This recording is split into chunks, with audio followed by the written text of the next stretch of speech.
always working on cars. Okay, well, keep me in the loop. Okay, thank you. Huh? There he is. He's coming to the door.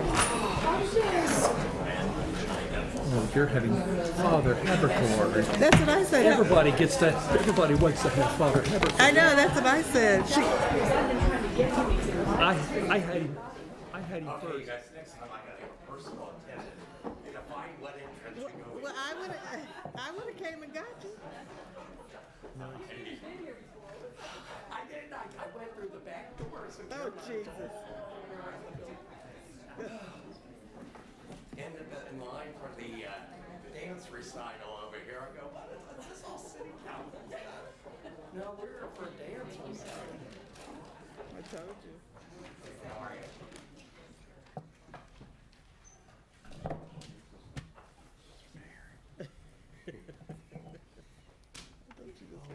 We're not on TV yet, are we? Oh, we are? I feel like I'm on Judge Judy standing there. Until it comes on. Yeah, you just tell me when. Oh, we are. No.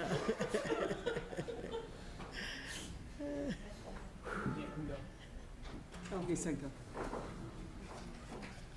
He said go. No, we don't have that. He said we're on the air. Though we don't have monitors. Okay.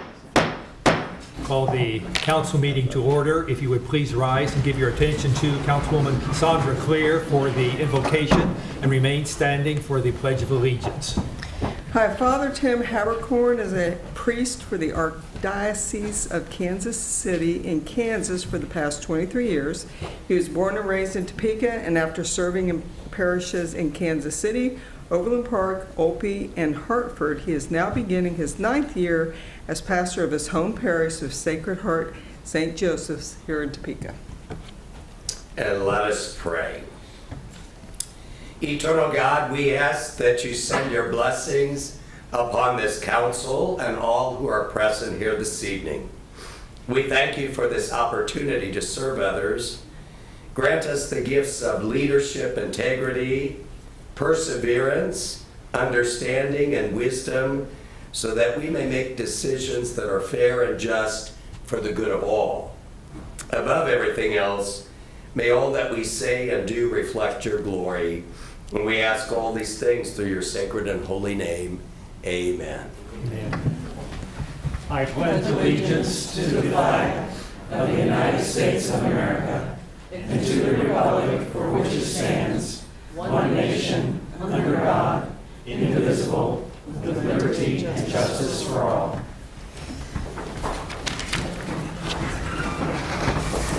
I love you.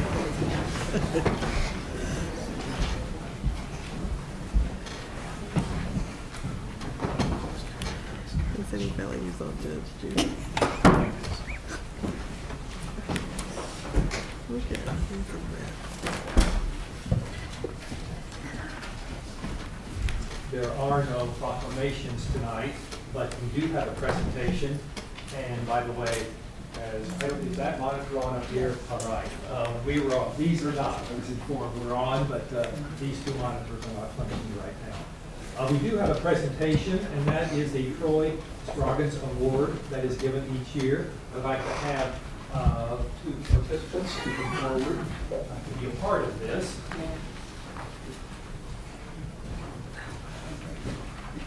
The Human Relations Commission augmented the Troy Scroggins Award, and it is presented to deserving individuals and organizations for their efforts in furthering the Human Relations Commission's mission, which is to ensure fair and equal rights to all citizens of Topeka. The first Troy Scroggins Award honoree was the award's namesake, Troy Scroggins. His achievements in addressing discrimination and prejudice and advancing diversity, this city should recognize as examples of how to treat all of its citizens and to uphold the city's commitments to equal rights. The outstanding individual achievement is awarded to an individual whose efforts at ameliorating discrimination and prejudice and advancing diversity in Topeka are outstanding and noteworthy. I'll have a member of the Human Relations Commission, Stephanie Mott, describe our honoree. It is truly my honor to recognize Dr. Sharon Sullivan as our honoree for the Troy Scroggins Award. She totally embodies this award, and that she has dedicated her life completely to making a difference in the lives of others. And she's made a difference in the lives of so many young women in this community. It's beyond anything I could actually describe. There's just a few of the things. She is on the board of directors for the Center for Peace and Justice. She started the organization STARS, which is fighting against human trafficking and ending slavery. And she has presented twice for the United Nations Commission on the Status of Women.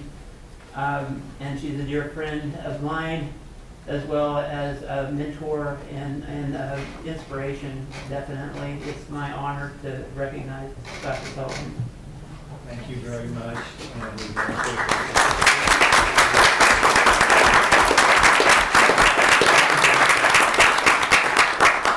Thank you so much. It's such an honor to receive this award, but I would be remiss to not mention all the people that make me look good every day, because none of us can do it by ourselves. It's a community effort, and it takes all of us working every day to create change and create the community that we want to be part of. And so I'm very grateful to be part of that. Thank you.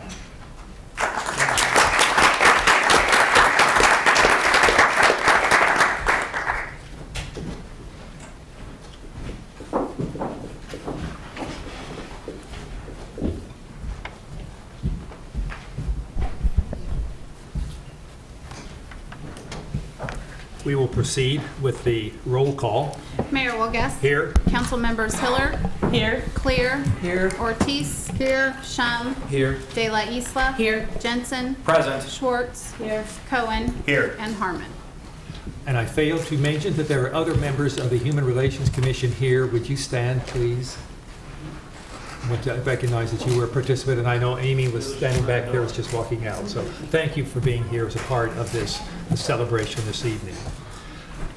There are no additions or deletions to the minutes. Council members, there will be two relatively short executive sessions, and there's no need to take any action after those executive sessions this evening. So we would then proceed with the consent agenda.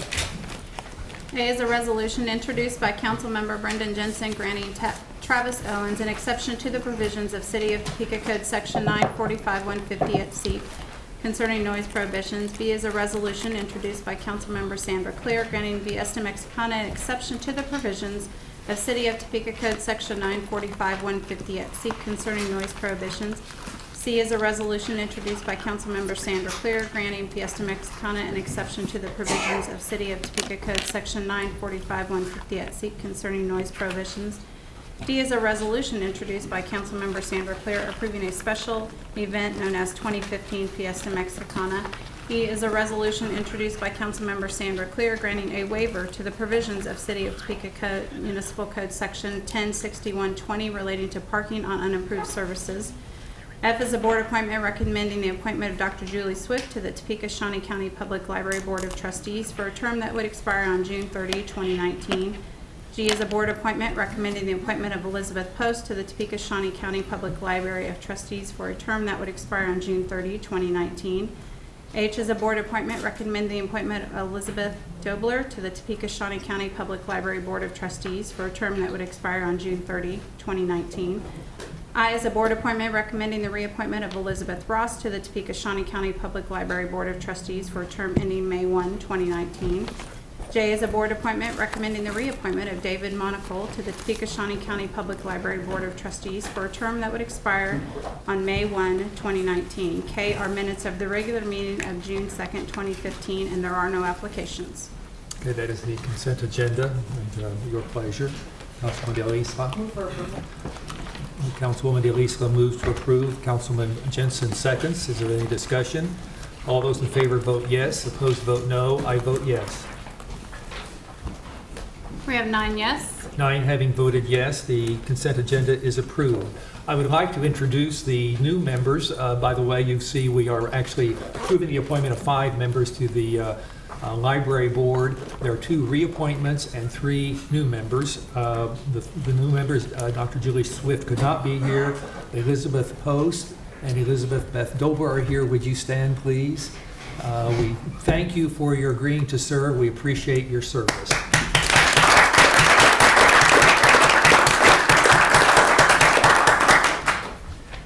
And I failed to mention, as we had the roll call, that Councilman Harmon had an issue that required his attention, that he plans to join us during the meeting. We'll proceed then with the action items. Item A is a resolution. A is a resolution introduced by City Manager Jim Colson terminating the Bear Lake Subdivision Number 2 street and sanitary sewer improvement projects, closing the respective improvement districts, and rescinding resolution numbers 8251 and 8252. Mr. City Manager. Thank you, Mr. Mayor. Excuse me. I'm going to ask Brandon Kaufman, the city's chief fiscal officer, to step forward. We had some discussion on this and the other items that are being discussed this evening previously. Brandon is available to answer any questions that you may have as we take these items forward. Okay, Mr. Kaufman, do you want to briefly review? Sure. We had the discussion on this, but perhaps just briefly review what is involved.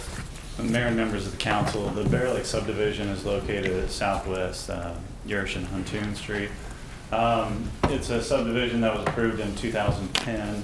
To date, only design improvements have been done. It was for 2 projects, a sanitary sewer and also street improvements. So the design work has been completed. It's about $227,000.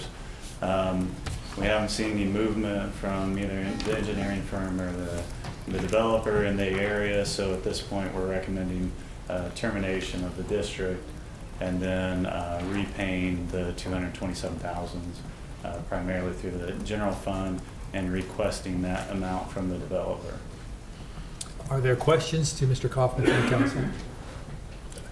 Councilman Clare? Have you spoke with any of the people, the developers? Or? Well, Councilmember Clear, we've had multiple conversations with the developer. We also, City Attorney Mary Feeney and I also met with the developer's attorney today to discuss the matter. So we've had multiple conversations. I think ideally they would like to continue the petition district, but at this point we don't see any reason to continue just because we're not seeing any progress moving forward. Thank you. Other questions? Councilman Jensen. At the time that they are ready to actually put shovels in the ground and do something, can we reinstitute this district if need be? Councilmember Jensen, yes, that is correct. They could go back through and do a petition to look at doing a district if they so choose. If this body approved a new special assessment policy, they'd have to follow that policy and any type of considerations that would go into that. Thank you. Other questions, comments? Council members, your pleasure. Councilman DeLisla? Councilman DeLisla moves to approve. Councilman Shum seconds. Any discussion? All those in favor vote yes. Opposed vote no. I vote yes. Mr. Mayor, I'm sorry, I didn't know. There was a question, Mrs. Ortiz. just want to make sure, Mary, yes vote would approve to terminate, right? That's correct. Thank you. Okay, thank you for the correction. So we've asked for a vote. The vote is complete. We have 9 yes. 9 having voted yes, the resolution is approved. And starting to item B, and actually, council members, you see that the next we have 5 items in a row that all involve a public hearing and an ordinance. And the manner in which we will handle those, in fact, I think 5 is a record as long as I've been around here to have in a row. We will have them, of course, read. Then the city manager will introduce them. Then we could have staff provide background. The council would ask questions of staff. Then we would have the public hearing. After the public hearing, we would have then we would have a motion and action to be taken and discussion by the council. So item 5A, resolution. I'm sorry, it's 5B. B is a public hearing and an ordinance introduced by City Manager Jim Colson, apportioning and levying special assessment on certain lots and pieces of ground in the city of Topeka, Shawnee County, Kansas, in the area of Sunflower Soccer Subdivision for sanitary sewer improvement project number T401034, as defined and described in resolution number 8444, adopted and approved July 10, 2012. Mr. City Manager. Thank you, Mr. Bear. This is the first of two items that we will be considering pertaining to the Sunflower Soccer Complex. I would like to have Mr. Kaufman provide a very brief overview in terms of this particular item, what it includes and how it works, and then he would be available at the appropriate time to stand for questions. Mr. Kaufman.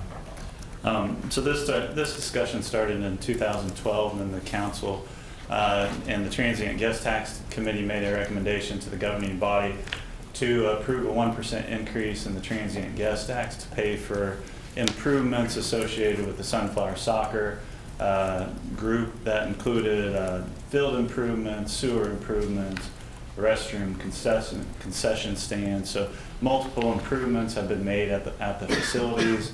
Those improvements are now completed and they're ready for bonding as we have the final cost available for those projects.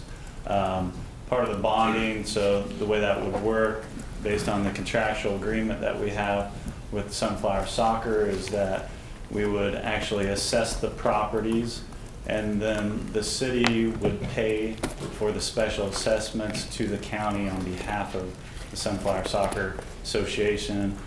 We hold the title on the property until the special assessments are paid off. At this time, we're looking, instead of this is estimated to go on for another 17 years. When the governing body approved this, it was a 20-year, 1% tax. So at this time, we're recommending a 12-year repayment schedule instead of a 17-year, so that we can save some interest money and perhaps that money can be reallocated to other resources. Thank you. And actually, these two, B is, the first one deals with the sewer primarily, and then we have the second one, which deals primarily with the pavement, guttering, other things. So it's really two on the same issue. Are there questions on this for Mr. Kaufman?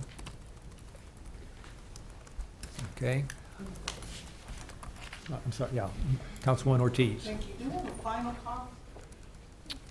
Councilman Ortiz, the final costs are included here. Let's see, the final cost of the project for the sanitary sewer is $612,438.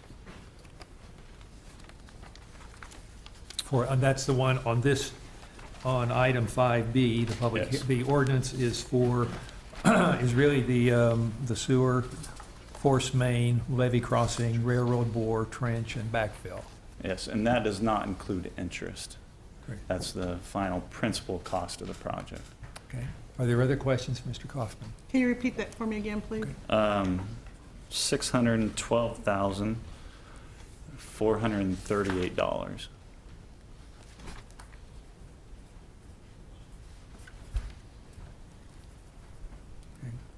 And Go one ahead. more. How did we get from 17 to 12? Did we make our payments higher, or?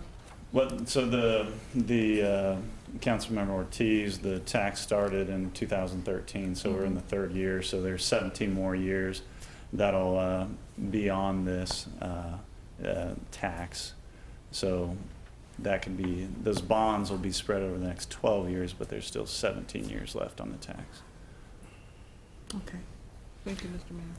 And so, and actually, the tax is bringing in a little bit more than what's necessary to pay off the bonds, so we're going to get them paid off sooner if the money keeps coming in at the level that we hope it does. Yes, Councilman Claire? New person. Okay, so everything's been completed? Everything has been completed. And so now we're voting on the bonding, not doing the, Not, Councilmember Clear, not yet. So this is kind of maybe fourth, fifth step in the process of a special assessment process. So really at this point, after the public hearing, you would be voting on assessing the properties. So at that time, if you so choose to assess the properties, and then there's another step in the process after publication. There is also a 30-day pay-in period. So we have to wait for 30 days for a pay-in, which would allow, in this case, there's not really going to be anybody paying in, so to say, but somebody could at that point. After the 30-day period is over, then staff would come back and size the bond issue, and then we would come back to you probably mid-August timeframe to actually, for the approval of the bond issue. Okay. That's, I know, it takes a while to get through this, the process that we use. Councilwoman Hiller. And I'm going to ask you to repeat something. I'm Okay. sorry. So what you were saying then is because we spent less than we thought on this, than we thought we were going to have to, which is great, we will reduce the size of the bond to match what we actually spent on the improvements. Councilmember Hiller, so a few things. There's, since that tax was implemented in 2013, we've been collecting revenues. Correct? So we were able to make a down payment functionally with the revenues that have already been collected. So Okay. that reduced the size of the bonding needs. And then also, I think the revenues maybe are coming in a little bit more than they were originally expected, which allowed us also to reduce the number of years for the bonding issue and cut out interest costs. So roughly how much are you estimating then those last 5 years that'll be coming in for this purpose that won't be needed?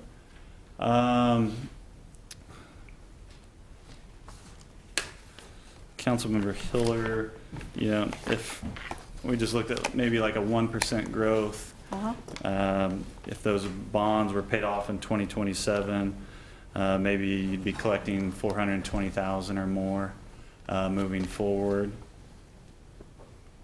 in the out years. And I recall when we approved this at the time, the estimates at that time, the transit gas tax wasn't growing, we were into the recession, and I know the discussions, we were making this very conservative. Absolutely. So if there is some growth, likely will bring in more money than what we estimated at that time. So, and that's what is actually happening, assuming again, if it continues to grow. That's great. It's out 17 years, so that's why it's hard to predict. I'll make a note, but Yeah. that's a total of 427,000 over those last 5. Yeah, with some, yes, with some increment for growth. Thank you. Thank you. Okay, yes, Councilman Shum. And just to clarify, that 400,000 would be for both 5B and 5C, not just for 5B, correct? Councilmember Shum, yes, that is correct. Yeah. Good Thank you. point. Thank you. All right. Yeah. Other questions? Okay, then we will proceed with the public hearing. We'll announce that we are now, public hearing is open. If anyone in the audience wishes to make comment on this ordinance and resolution. Seeing none, we will declare that the public hearing is closed. Council members, it would be appropriate then for a motion, if you so wish. Councilman Hiller? Move to approve. Okay, Councilwoman Hiller moves to approve the public hearing of the ordinance. Is there a second? Councilwoman Ortiz seconds. Any discussion? All those in favor, Mrs. Ortiz? Thank you. I have a lot of people that come to me and they talk about the sports complex, and I think this is money well spent. And they're really excited about having tournaments and not have to drive to Kansas City, and hopefully we'll get some of that Kansas City traffic. So I think it's a very good business plan that we made. I know some people, they kind of doubt it, but I think if you go out and check out the facilities, you'll like what you see. But I've had a lot of good feedback. The only bad feedback that I had was they talked about the parking, that they don't charge for parking. And when you go to Kansas City and you go to Ottawa and you go to Wichita, these are soccer parents and they travel, and they said it's nothing to pay $5 to park. So we ought to maybe look at some of that. Thank you, Mr. Mayor. Well, and thank you for those comments. We're moving along. We think we have to move along rapidly, but, and I appreciate that, because, and some of us were here when we made this decision, And actually, it was the hoteliers that got it started through the transit guest tax, because there are several tournaments, and I'm far enough removed from the soccer, but I know we have the Governor's Cup, major tournaments, and I have been there for these that bring people in from like a 4-state region, and all the hotels are filled that entire weekend. So it is a major event. Unless you're involved in soccer, you're probably totally unaware that it's going on in the city. But that parking lot, that area is full with, well, I would say hundreds of cars, certainly. And I know Councilwoman Hiller and I were there in April when they had the ribbon cutting. It is, from what it was, if any of you haven't been out there, or you were there earlier with youngsters, you need to go out and see it again, because it's now just whatever you want to call it, world class. It is an area that, and they feel they will come back, and we have the best turf fields in the state because it's in the river bottom. And it can rain that night, and that day we can still have soccer because it drains through, as things do in that area, and dries out. So that's the background. And I think we have a motion and a second. All those in favor vote yes, opposed vote no. I vote yes. We have 9 yes. 9 having voted yes, the item B, ordinance is approved. We go to item C. C is a public hearing and an ordinance introduced by City Manager Jim Colson, apportioning and levying special assessment on certain lots and pieces of ground in the city of Topeka, Shawnee County, Kansas, in the area of Sunflower Stalker subdivision for improvement project number T131022, as defined and described in resolution number 8443, adopted and approved July 10, 2012. And this is the second half of the ordinance, Mr. City Manager. Mr. Mayor, this is the second half of the ordinance. The same discussion that we had would apply to this. This is specifically for pavement, curb, gutter. Okay. Are there questions of the council on this issue? Okay, then we will then declare the public hearing. Does anyone in the audience wish to speak on this issue? Seeing none, we declare the public hearing closed. Council, what is your pleasure?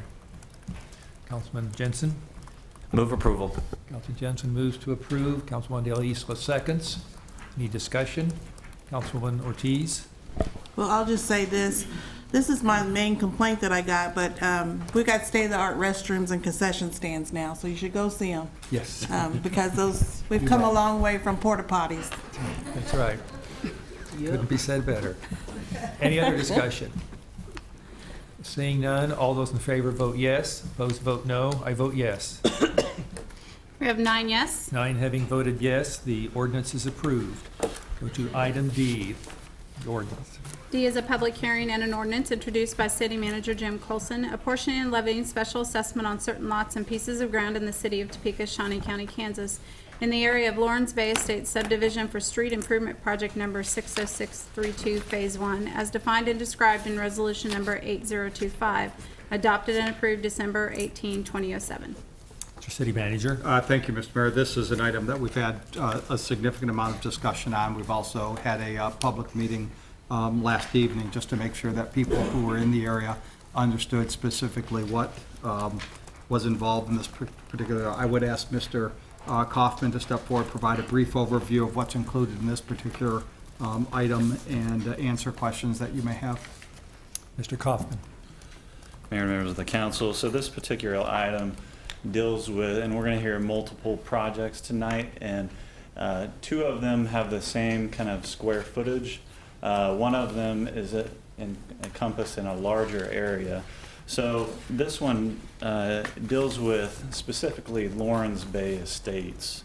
And I'm going to try to pull up a map here and see if I can show you kind of where that area is. So this is the complete area that is impacted by the multiple projects out there.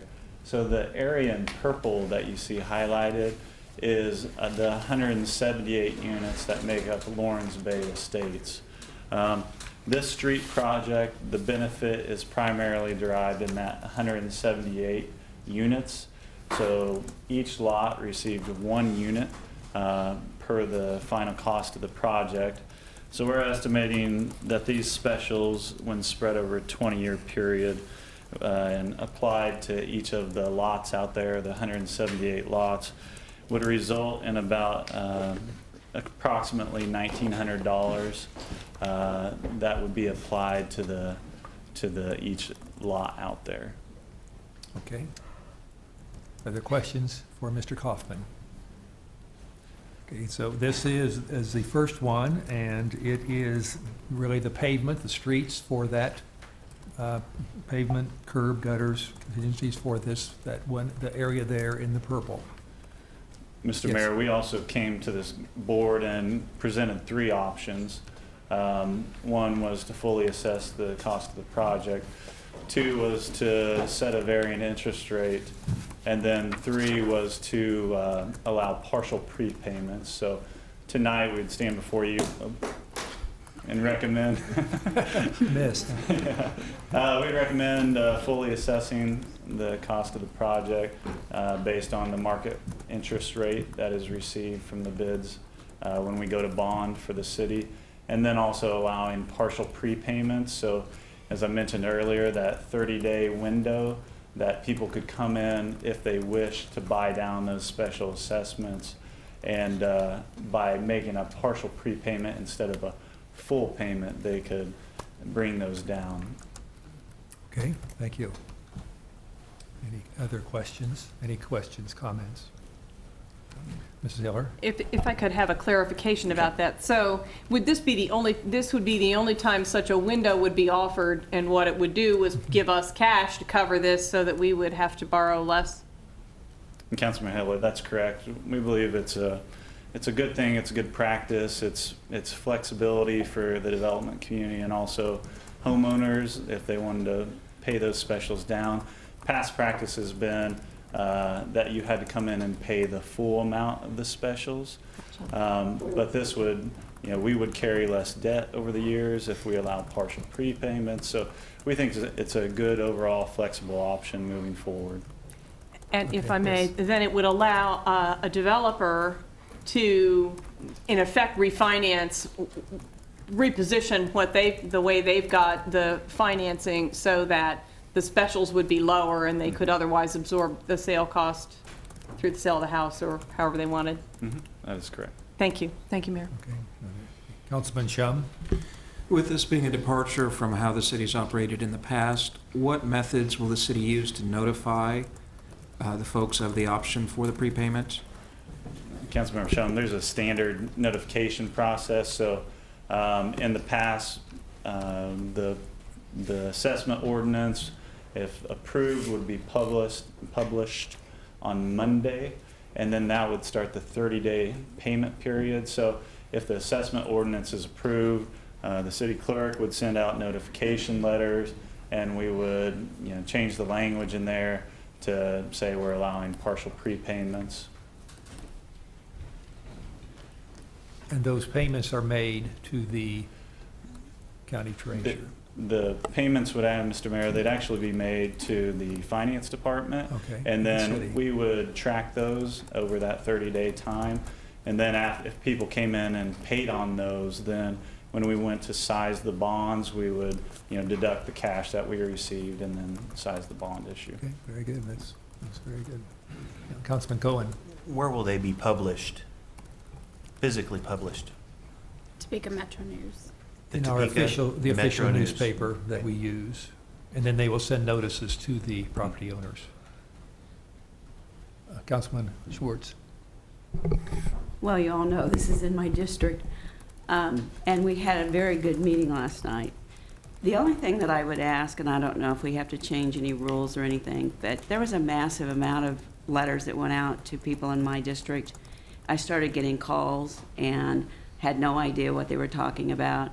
So, Brenda, I don't know if this can be done, but if we send out numbers of letters to a district area, if we could get a copy to the council person that's affected, it would sure help, because I had no idea what they were talking about, had not a copy of the letter. So that would be my only request in the future. I'm sure that will be looked into, that possibility. Councilman Hiller? Councilwoman With- Hiller. Thank you. With this then, would there, maybe back in the day when people were doing ledgers with pencils and so on, there could have been quite a cost to customize these payments. At this point, if we offer these partial payments, is there a cost to the city? Councilmember here, I think the cost would be minimal. I mean, Okay. there'd be some staff time to track it, but, it's hard to say. That could be offset by interest costs too, moving forward, that we're not paying on. Right. So, yeah. Just checking. Yeah. Thanks. Okay, very good. Other comments, questions? I just have a Yeah. general question for, Councilman Cohen. general question for somebody that may be able to answer it. Is the Topeka Metro News, is it still a printed paper that's commonly available? Is it weekly then? Yes. Okay, thank you. Good. Other questions? All right, then we will proceed with the public hearing. We had 4 individuals who signed to speak on this issue. The first person is Chuck Daltmeyer.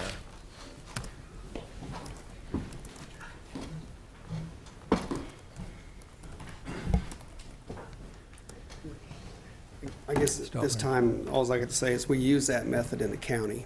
And if the developer can get close to what he wants to pay down, that does save cost on his part too.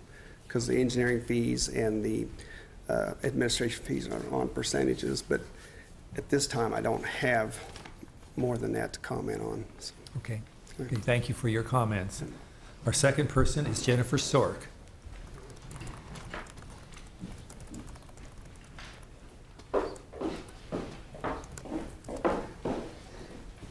Good evening, council members. I'm Jennifer Sork, and I am counsel for Clayton Properties and Clayton Real Estate, who own approximately 45 lots at Lawrence Bay.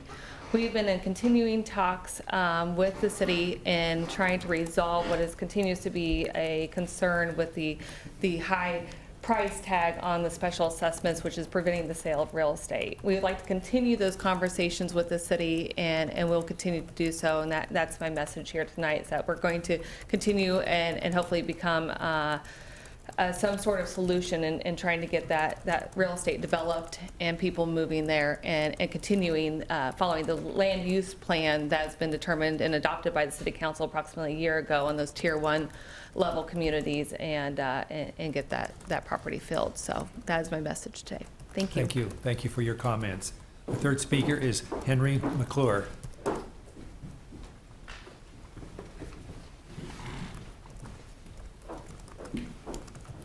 Good evening. Thank you for your time.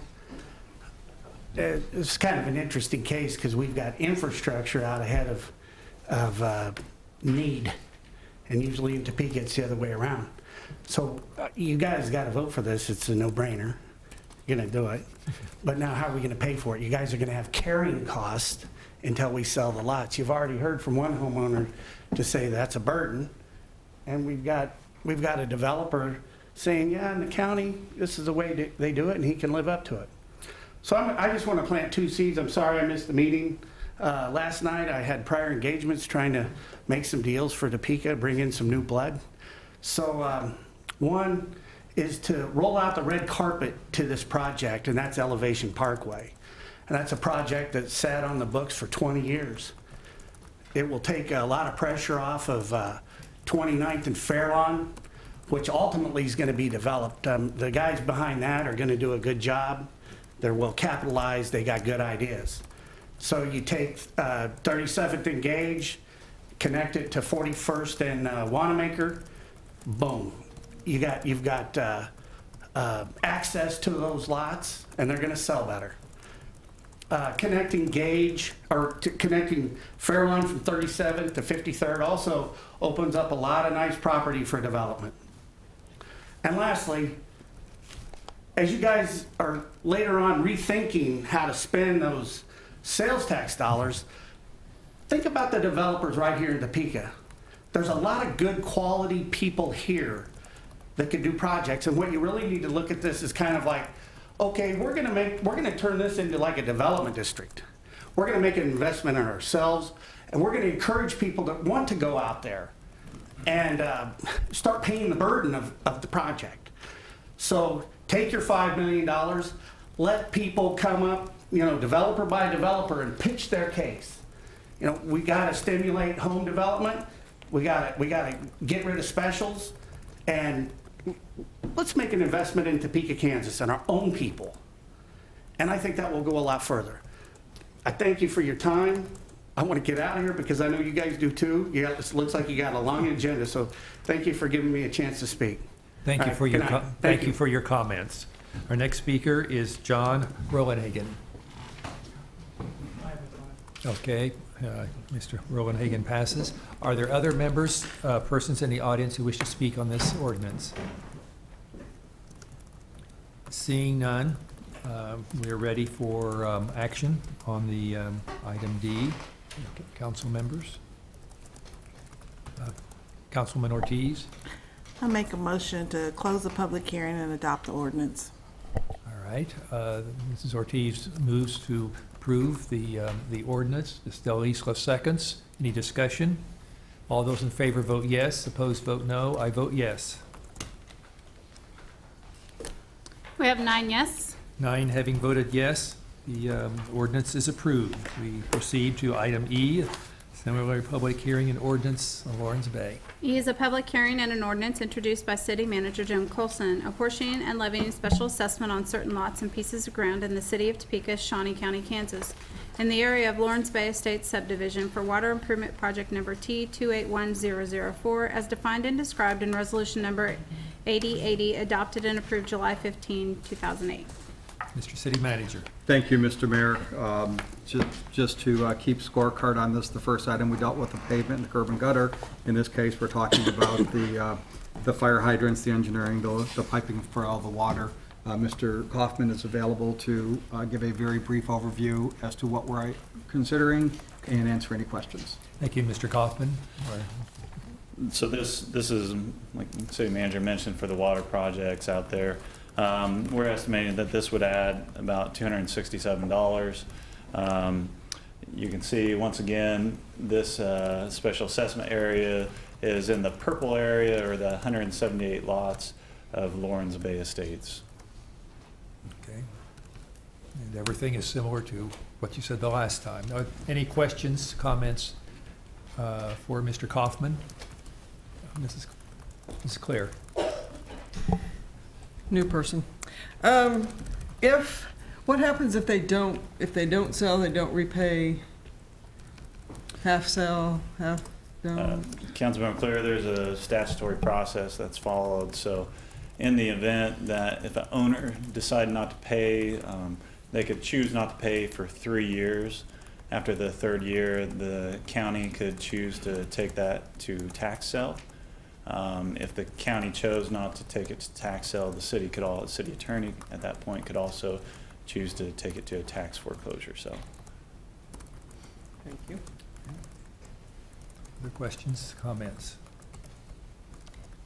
Mrs. Hiller? A question over the overall development. I guess we've already approved the biggest ticket item of the 3, but did I understand that, and I'm not sure, Mayor, who to direct this question to, so I'll direct it to you, that the pond is going to make a big difference in the sellability of those lots and the livability of that community. It's going to help to fulfill what people had imagined. I thought that, and that's part of the projects that we have at hand, I thought I read, maybe in the newspaper, that the county was also going to develop a county park in that area as well soon, with parkland set aside money? Well, that is really the next ordinance that does, isn't that correct? Well, we're not doing that project. Well, Mr. Mayor, perhaps Mr. Doltmeyer could speak specifically to the park project. I think that is a county project out there and not a city improvement. Okay. Would that, Mr. Doltmeyer, would you be able to provide some background on this? Sort of, if you wish, you're not required to. We donated. Can you just wait till you speak to the microphone here? We donated this section here and to the Parks Department. As far as now that it's city county, the county does maintain it, and they added a playground and we installed the playground, but that's already city county type parks. So I don't think there's any other area that's slated for parks. For more development? Right. Okay. Right. Okay. All right, well, thank you. Yeah. Thank you for providing that information. Yes, Councilwoman Schwartz. I might also respond to that. There is a park at 47th and Vorse, and it's a very large area of land. It's utilized now by the neighborhood. We've had some drainage problems, and I've had to send pictures to John Knight and Commissioner Archer to hopefully get that rectified. We did hear last night that there will be three parking stalls that will be there for the sidewalk and park that the city will own around Lawrence Bay Pond. So those are two different things. But yes, the county does have a park up there. It's listed as a county park, and they do maintain it. And Mr. Doltmeyer donated the equipment that's there, which is, awesome for the neighborhood children. Thank you. Okay, I wanted to bring that up only because if the things are coming together now, the various amenities, that was encouraging to me. Thank Right. you. Okay, good. And this is, we're on items E, which is really it was the water for the area there in the purple. And that's we're back to the ordinance. That's what we're dealing with here. Are there other questions from Mr. Kaufman or other areas? Mrs. Hillard? If he could clarify whether the recommendation for how to assess these is the same? Councilmember Hillard, the recommendation is the same for all three projects for Lawrence Bay. Thank you. Mr. City Manager. Thank you, Mr. Mayor. I'd like to ask Mr. Gerber just to talk about the city's role and how we're impacted by this particular project also with this.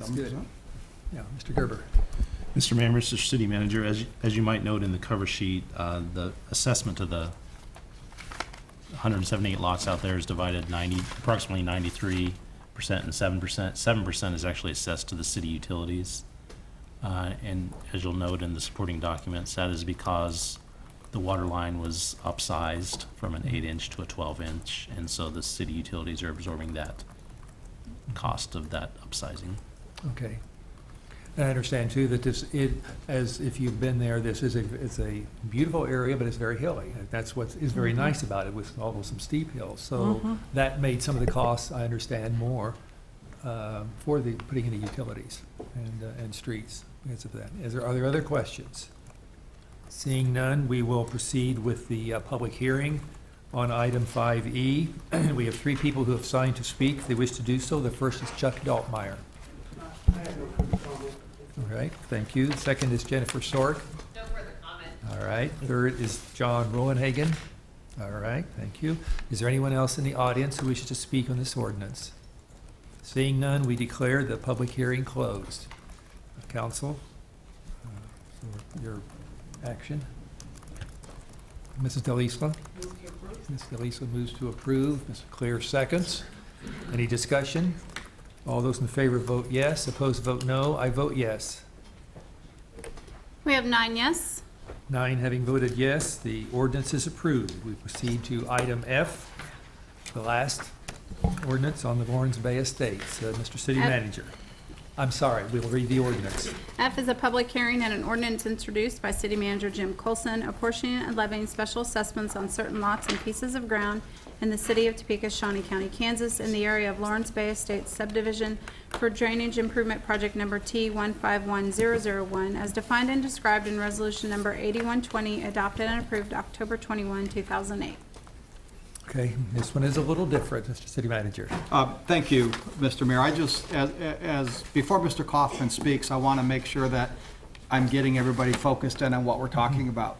There will be a total of 3 ponds at Lawrence Bay. We're specifically talking about 2 smaller ponds. The larger pond will come back before this body at a later point, but just wanted to help people understand the difference. And so at this point, I'll ask Mr. Kaufman to explain what we're talking about. Okay. So this is for 2 smaller ponds. Those ponds that you can see here are a little bit south of Lincolnshire here and also here, and paid for the improvements associated with that. Not only are they for aesthetics, but also for retention ponds because of the development. We're estimating, so these are spread over 321 units. So not only before we showed you the purple area, I believe 83 of those are included in that purple area, but then it also includes a larger area to the south. So that would be spread over those total 321 units. The way it's set up is 1 unit per lot, so everybody would pay about approximately $30 a year estimated for the next 20 years. Okay, thank you for the explanation. Are there questions on this item? Councilwoman Schwartz. Thank you, Your Honor. Brandon, you and Doug did an awesome job last night with the public hearings that we had at the church, Wanamaker Woods Church of the Nazarene. I'm sorry, I forgot for a minute. And we really appreciated their hosting the meeting there, and they had some really great equipment that we could get the pictures up and do all that. It lasted for about an hour and a half, and it was a very, very good meeting. One of the things that came up about the ponds is the fact that it's city property, and Mary was there to answer a lot of the questions also about liability. Several people want to know if they could be fished in since they're city property. What if somebody falls on the pavement around and has an injury? What happens as far as the liability of the city. The other thing is if there is, swimming or fishing, but we know that there's aerators in there that's probably not conducive to any type of recreation, who's going to put up those signs to do that? Right now, there are no signs around those ponds, all 3 of them. So how are we going to pursue with that? That's, okay. I may be able City to Attorney. respond to that, but I believe Mr. Whittaker is working with the homeowners associations to develop a sign that will address those issues. Okay. Okay. So, if I may Yeah, follow. So the liability of that property is city property, is That's it correct. not?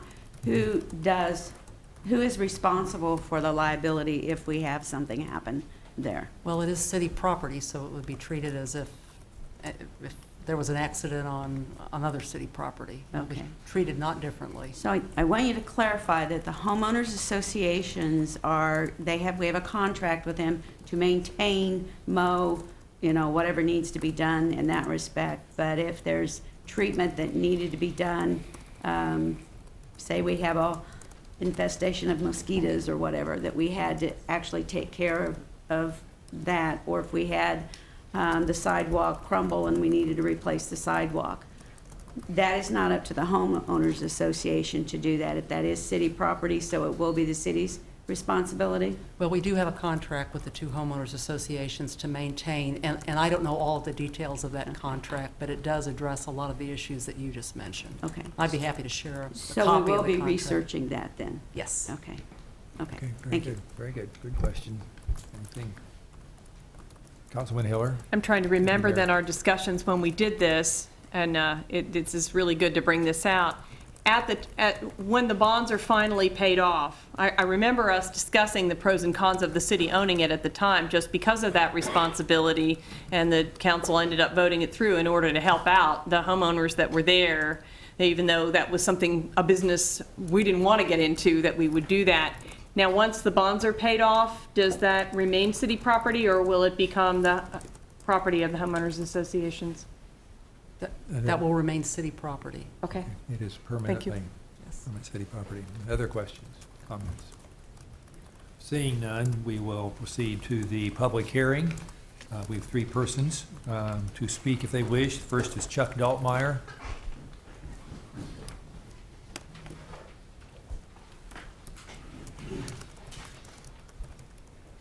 I just want to say it was a brilliant idea to have that meeting last night. It saved the city council an hour and a half, and the developers in the city got roughed up last night, not tonight. I do think it's important that we work with Mr. Klossman and some of his ideas. He has contacted me, and I think that would be very beneficial for everybody to work with some kind of program with him, as his representative said. So Thank you. Thank you for your comments, for your work with us. Second is Jennifer Sork. No further comment. Thank you. Third is John Willenhagen. Okay, he passes. Are there others in the audience who wish to speak on this ordinance? Seeing none, we declare the public hearing closed. Council, any other discussion or your action? Councilman Jensen? Move approval. Mr. Jensen moves to approve. Ms. Elisla seconds. Any discussion? All those in favor vote yes. Opposed vote no. I vote yes. We have 9 yes. 9 having voted yes, the ordinance is approved. And I, on behalf of the city, thank the developers, the owners, everyone who's participated in this, and certainly the city staff. It's been a trying an issue that we have to take action on, and I know we'll continue to work with all the people out there so that we can have as good a ending in this as we possibly can. And we appreciate everyone's working together on it and being a part of the team.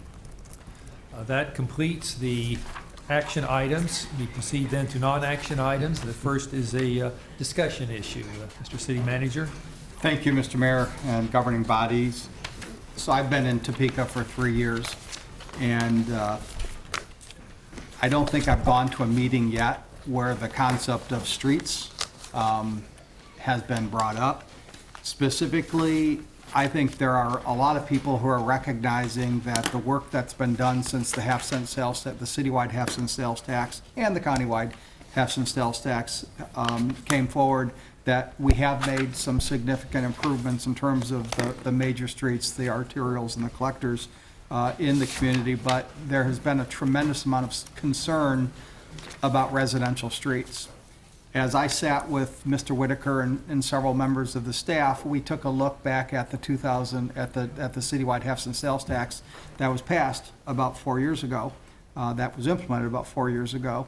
And the plan had built into it, for starting in this year, $3 million worth of expenditures for the residential streets. At that point, I challenged the team to go back and take a look at the available source of funds, our capacity to address residential streets, and to come back to me so that we could come to this body with a plan. And so this has been looked at very closely by our streets, public works, engineering staff, and also our consultants on this. At this point, I would like to ask Mr. Whitaker to come forward, and he's going to lay out a plan that ultimately it's positioning us as a city to do what people expected when they passed the half-cent sales tax, and that was to fix the streets, and not just the big streets, but the residential streets too.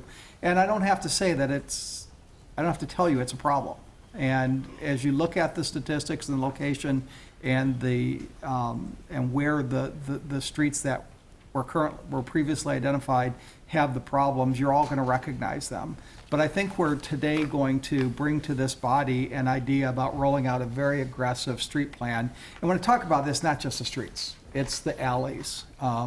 And we're also going to look at sidewalks, and we're going to look at other things that we can do as we go into these communities. And obviously the man sitting to my right has a concern about what does this mean from a utilities perspective when we're tearing up streets and meeting our policies. So at this point, I would like to ask Mr. Whitaker to come forward and just start generally and move into the specifics. Okay, thank you. Mr. Whitaker. Good evening, Your Honor, and council members. When the half-cent sales tax began in 2010, the initial emphasis was on the arterial streets just due to the condition of them. And just to let you know, through 2014, we have spent $44 million and reconstructed 44 miles of the major arterial streets to this point. Major roads such as, Southwest Gage, sections of that, Southwest 6, Southeast 25th, Southeast Golden, to name a few, have been reconstructed through this funding process. The original plan was to begin making improvements to the neighborhood streets in 2016. And we actually began doing some neighborhoods on streets in 2014 down in the High Crest area. We did a few there and are completing another about 5.9 million in 2015. The program we are introducing tonight is putting an emphasis on the neighborhood streets for the remainder of the current sales tax program, and this work would be completed in addition to the half-cent sales tax projects that have been identified in the CIP that you all passed a couple months ago. Due to the extensive need for street rehabilitation, we needed to identify areas that should be concentrated on. And to accomplish this, we utilized the Stantec data that was collected several years ago, which as a starting point. We know that some of that data is older, but we also know streets don't improve with age. So obviously, if they were a low quality rating, they kept going down. So we know the curve is from that standpoint. The Stantec data uses what they call a pavement quality index, a PQI, which is defined, and just this will help you now, I'll turn this map on, a numerical index between 0 and 100 which is used to indicate the general condition of the pavement. 0 meaning it's obliterated, 100 means it's in excellent shape, just so you know where we're standing. So let me turn this. What we did, it comes on the map.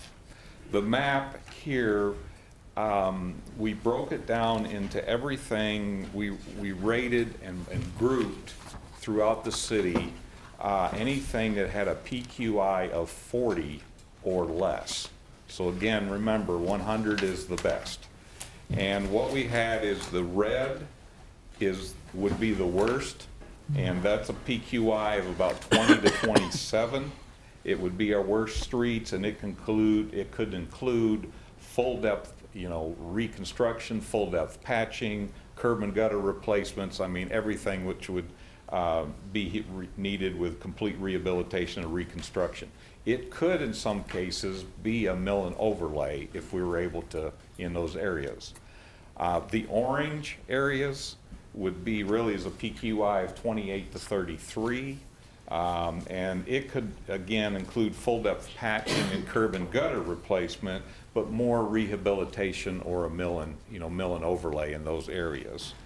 And then lastly, the yellow is the PQI of 34 to 40, and primarily those areas could be done more with a mill and overlay with some rehabilitation. You're always going to have some soft spots where you need some full depth patching. Just so that you know, those 3 areas, and again, what we did is we grouped them in the groups rather than taking every individual block. We grouped them in areas and got an average PQI in each of these areas. These 3 areas represent about 40% of the city.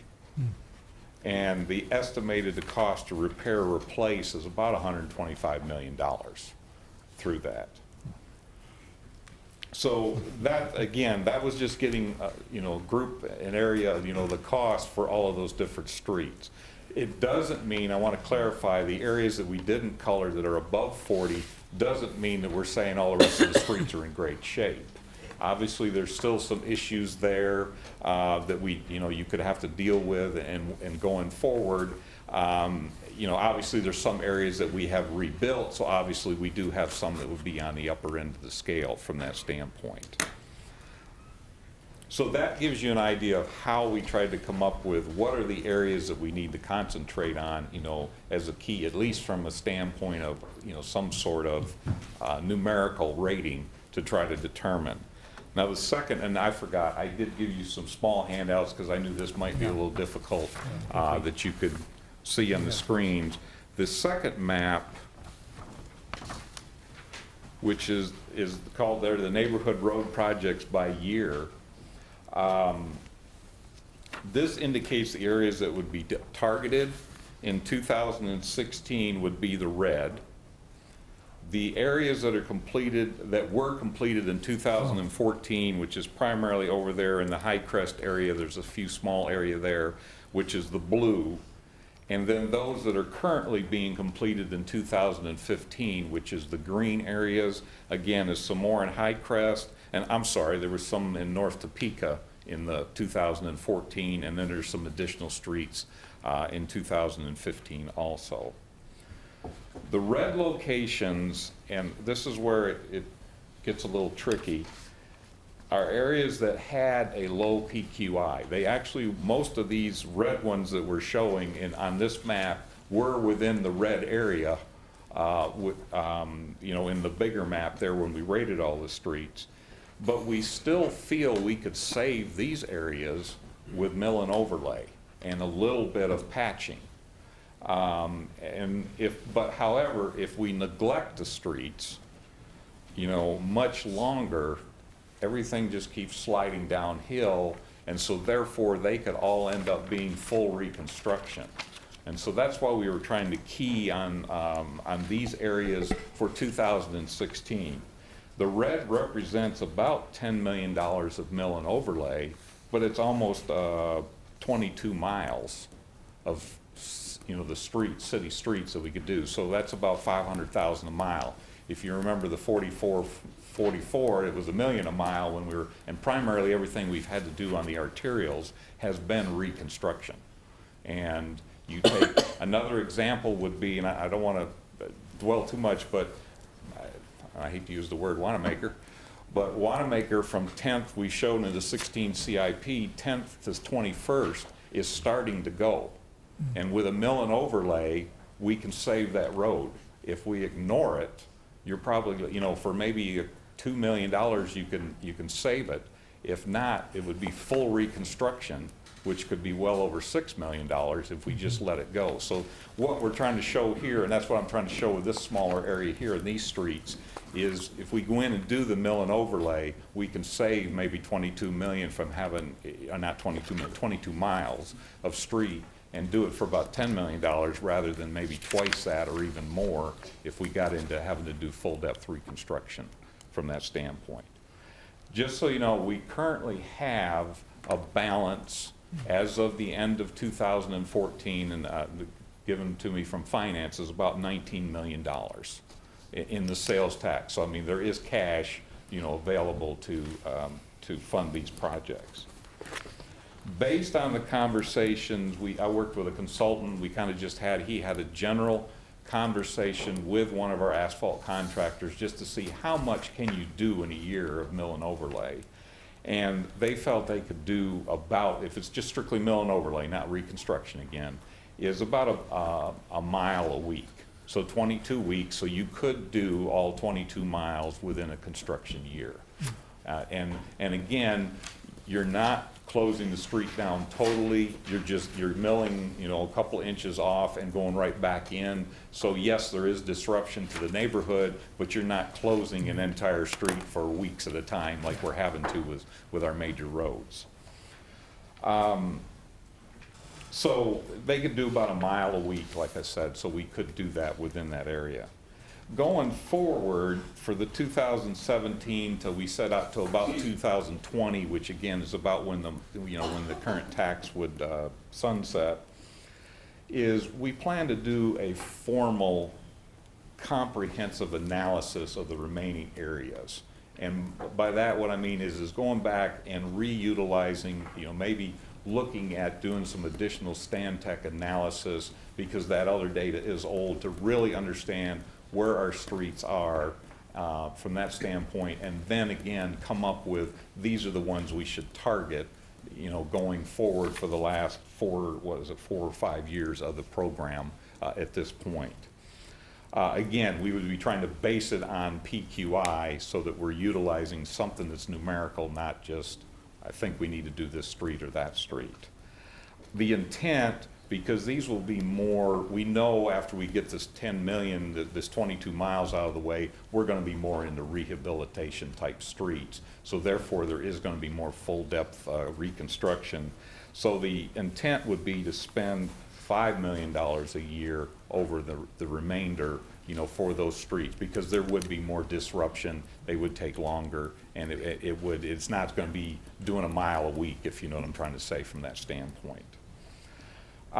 This provides a basic overview of what we wanted to bring forward to you tonight. You know, if we move forward with the program, we would go out and there would be meetings with the neighborhood, similar to what we've done with our other construction projects. We go out, we try to tell them what's going on, have the meetings with the citizens, for their areas, and so that they know what the disruption is, similar to what we're doing on all our major construction projects right now. So with that, I could take questions. Mr. City Manager. Thank you, Mr. Mayor, and thank you, Doug. Excellent presentation and a lot of hard work. At the same time, your son was getting married, and your daughter got married, and he had to transport 3 older relatives across the country in his car. So Other than that, while he was doing this, but I want to say there's a bit the big story here, and it's really $8 million a year for the next 5 years that we're going to focus on residential streets with the existing funds and then the $3 million that are planned. So talking about a $40 million investment in residential streets. It's not going to do everything, but in the next 5 years, it's going to make a very significant difference. and just a couple thoughts I had as you were talking. I know, and Mr. Gerber, the amount we get per year from the half-cent sales tax for these streets is approximately. You're putting me on the spot. I believe it's approximately 14, but Okay, it I was going to varies. say it's 14 14 million. Yes.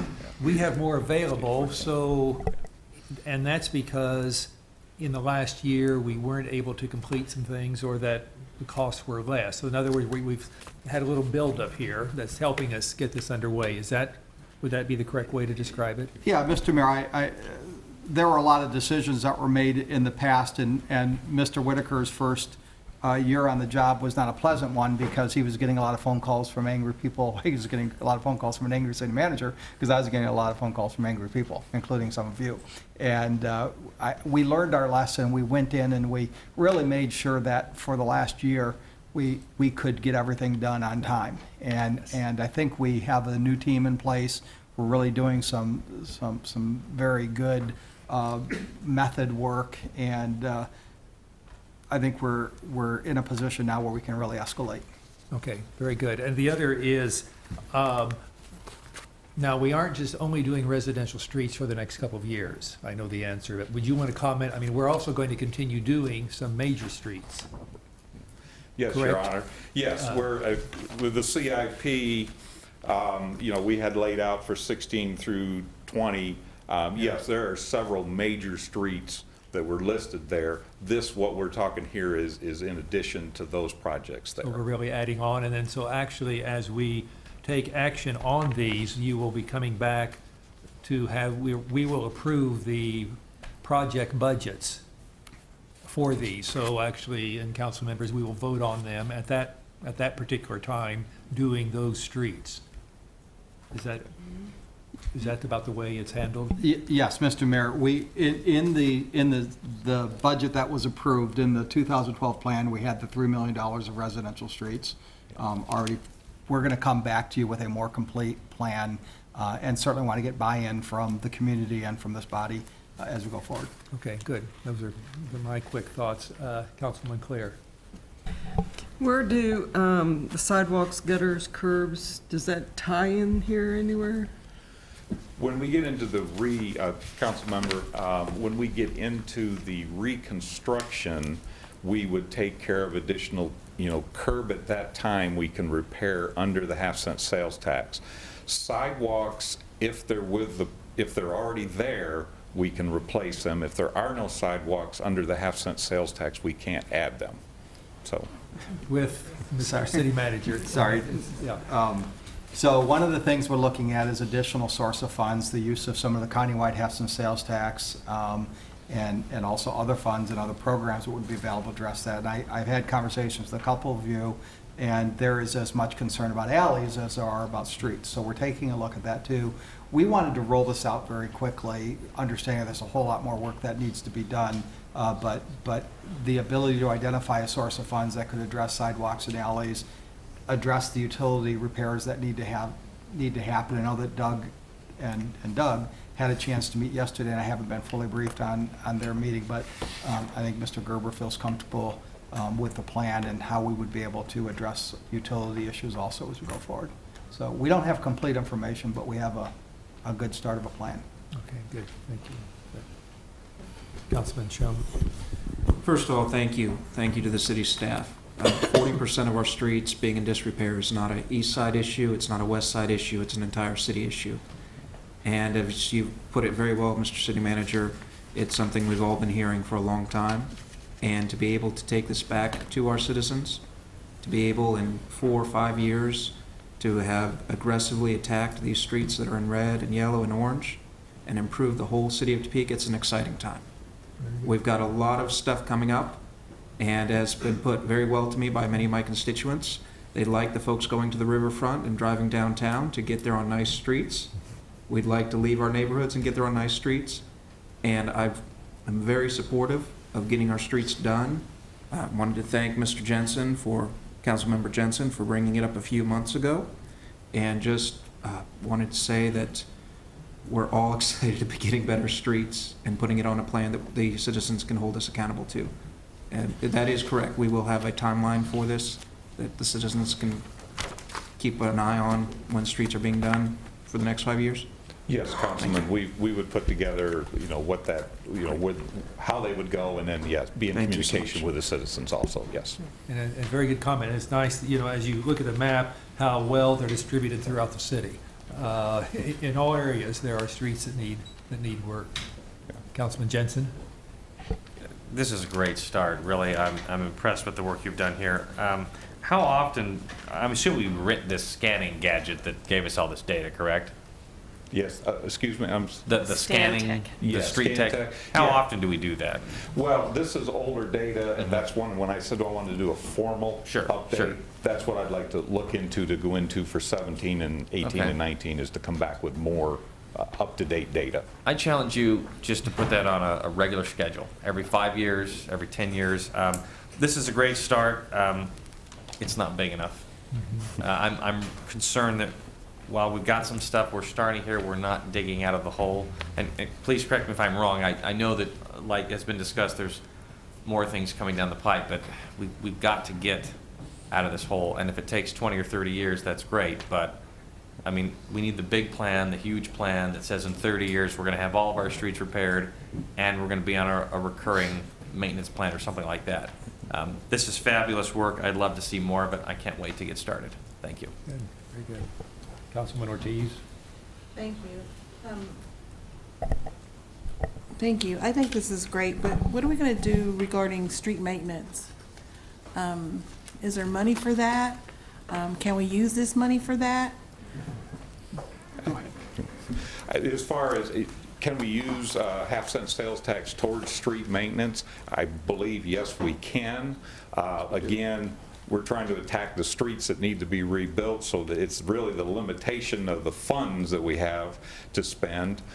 We are looking at other ways to how can we, improve through the street department, how we can get into more of a pavement management. To be honest with you, the streets that the other 60% that weren't colored on this, like I said, they're not, we're not saying they're in 100% great shape, but those are ones more that we could use into the street maintenance. That could we do some micro sealing, could we do some crack sealing and like that to preserve those streets. And that's part of what's causing the, as Councilman Jensen said, the hole we're in is we haven't been doing any pavement maintenance for years, and all our streets just keep sliding down. And that's, that's what we're trying to work on and try to come up with a plan that we can move forward with. Right, and I understand that. I just hope that we remember that, because we have to have some type of maintenance. Yeah. And then also, I have a street that, actually, let's see, 1, 2, 3, and it's called Doan Street. And it's off of 13th and Golden. And then there's Highland. And it's a gravel street. And my question when I voted on the half-cent sales taxes, because the key word is existing, you're correct, does that warrant to put a street in there to fix or to improve that street? How are we going to handle these gravel streets? I mean, Yeah, City Manager, you want to comment on that? Thank you, Mr. Mayor, Councilmember Ortiz. So one of the frustrations that you've had, and we've talked about it a lot, is the ballot language pertaining to the citywide half-cent sales tax. It was very clear in its limitation to existing streets. I think there is the countywide half-cent sales tax funds that we anticipate that we're going to have approximately $8 million left over there. I know that there's a lot of opportunities that people can think of to spend it on. I think, focusing on the streets and focusing on the complete streets aspect, dealing with sidewalks, dealing with the repairs. Now, it's my expectation, and Doug and I really haven't had a chance to talk today about this, but my expectation is that we're building a sizable budget into the street maintenance program. But in addition to that, you can plan all you want, but there's going to be those surprises. And so we need to make sure that there's flexibility built in the plan, not taking away from somebody else, but we anticipate those other things that are come up. Here's a street that we didn't anticipate, and it is in very bad shape. We need to address that. We've had that opportunity to do that a couple of times this last year. So we're going to make sure that when we bring this back, we have thought out everything that we possibly can. We identify source of funds. I had the opportunity to participate in a discussion about incentives and infrastructure over the weekend, and the infrastructure issue in the United States is huge. We went from, for a long time, being ranked in the #1 infrastructure in the world to about, in 2002, we were ranked #5. We're now ranked 26th in the world for infrastructure. And the cost that's associated to catch up on infrastructure is mind-numbing. I think that we as a community should be very proud as to the steps that we've taken and what we're going to continue to do this, because as we went through the water main discussions and the fees and how astronomical those numbers are, just to stay even, this is a good first step. But this is a ball we can't take our eyes off of. This is a tough situation. I think, too, that half-cent sales tax put limitations on what it can be used for. So we have to have other funds, some other funding available, sometimes to do things that we can't use half-cent sales tax. Right, and I understand that because I can pull the records and show that I did ask before my vote, does this include that street? And they said it does, that if we voted yes on that it would. But my question is, it doesn't need maintenance, and it's a gravel street, so where does it fit in here? It's not yellow, it's not blue, we need to have a street put in, dug up and put in, right, but it's still a street. That's what I was told, because it's gravel. So make sure, I'm just saying, make sure that gets in on my plan. Yeah. So Mary, let us But look where at does it rank to get into my plan? Yeah, they'll look into it, yeah. Thank you, Mr. Yeah, right. Councilman Shum? Thank you. The half-cent sales tax, of course, has been one of those heated discussions that many citizens have had. So I would encourage the council members and myself to make sure that our current half-cent sales tax is spent in such a way that if we put it on the ballot again at the end of this term, that our citizens can look back and say, this street got done, that street got done.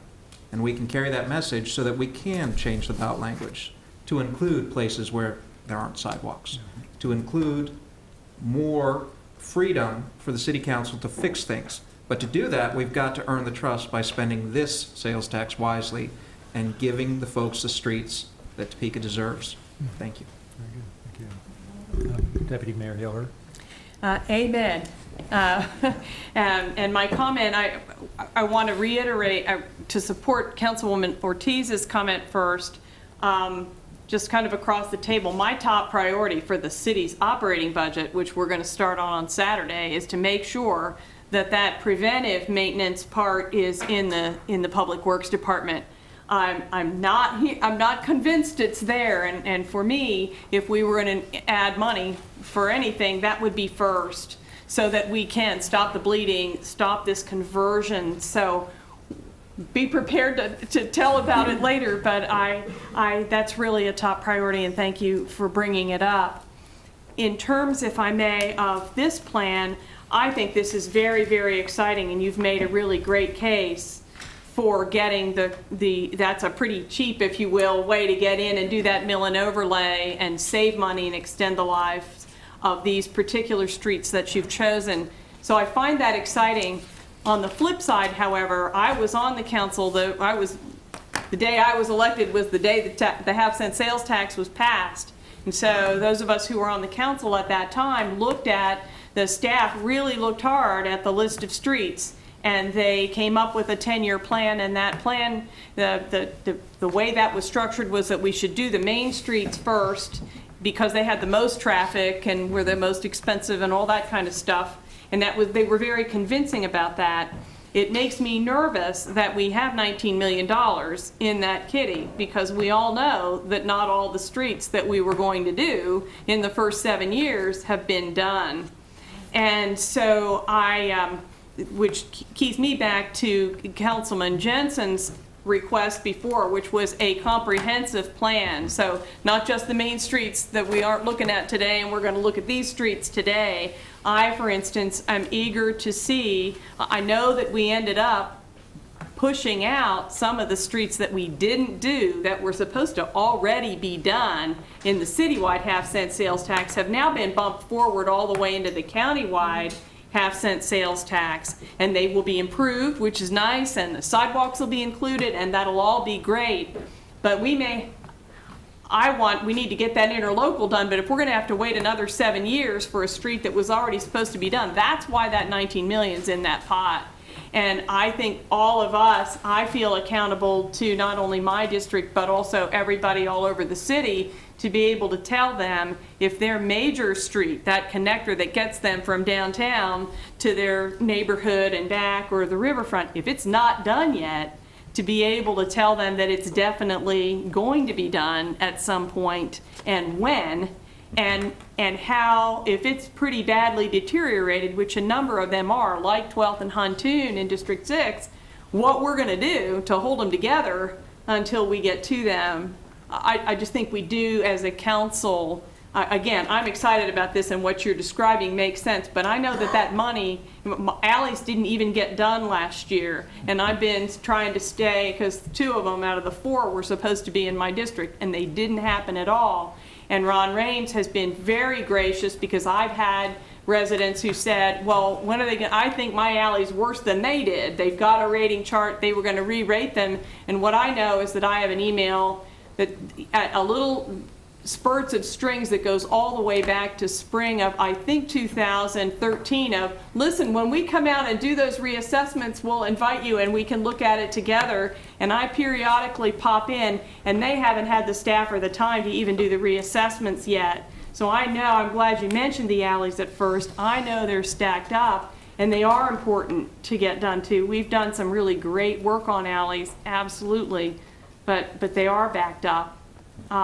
Once again, on the ones that are, so many are rock and dirt, just establishing that preventive maintenance, again, to know for sure that that's true on the rock roads as well as the alleys. If that's in the operating budget already now, so that citizens don't have to call, and they know that once every summer or twice a summer or whatever they need, city's just gonna be out like clockwork like they used to be to get them taken care of, that will satisfy a lot. Well-maintained, those alleys and roads are fine. So I'm toggling back to the operating budget, but we really need that comprehensive on the maintenance and the prevention, and then that master plan. Thank you, sir. Okay, Councilman Jensen. So real quick, for all you Twitter followers out there, I do support this plan. I'm most likely going to support anything that involves getting our roads repaired in any fashion, because, you know, again, we're so far behind trying to get that done. I think this is a fabulous start, and I commend you guys for putting it together. So I do support that. Quick question for you. When can we get away from filling potholes to repairing potholes? So instead of just filling them with asphalt, cutting a square around it and removing and actually putting stuff back that's flat, that a snow plow will not just come through and peel up next winter? Okay. Or is that part of the street maintenance thing that we just haven't got to yet? Part of it is, Councilman, part of it is the street maintenance process. The other is with the weather we've had and with all the rain, there have been days that we're trying to pothole patch, but the asphalt plants won't fire up because they're not going to make just a truckload of asphalt. Sure, sure. And so we've been having to use, I know, cold patch, et cetera, and we don't like using that. That's what we have to use, obviously, through the winter time. So we're getting flipped over, and if we could just, if it just dry up, I mean, I know we need the rain, but it's killing the construction projects, and I'd love to get forward on it. Thank you for what you've done on the streets. This is a great start, and I'm excited to have smoother roads in our future. Other comments? You want to conclude or make other concluding comments? We are on the concluded. presentation. I think this was a good discussion. We Yeah. wanted to bring this out early. Most importantly, so we're kind of moving forward for the next year. That's where we're ready, but we're going to come back with much more information. Okay. But Thank I you. thought it was a And great discussion. I agree. Good introduction, and every time, every one we learn, get on top of where we are, and everyone is interested in the streets because we all use them, and we're all authorities on it because we use them every day, and we know what the city should be doing.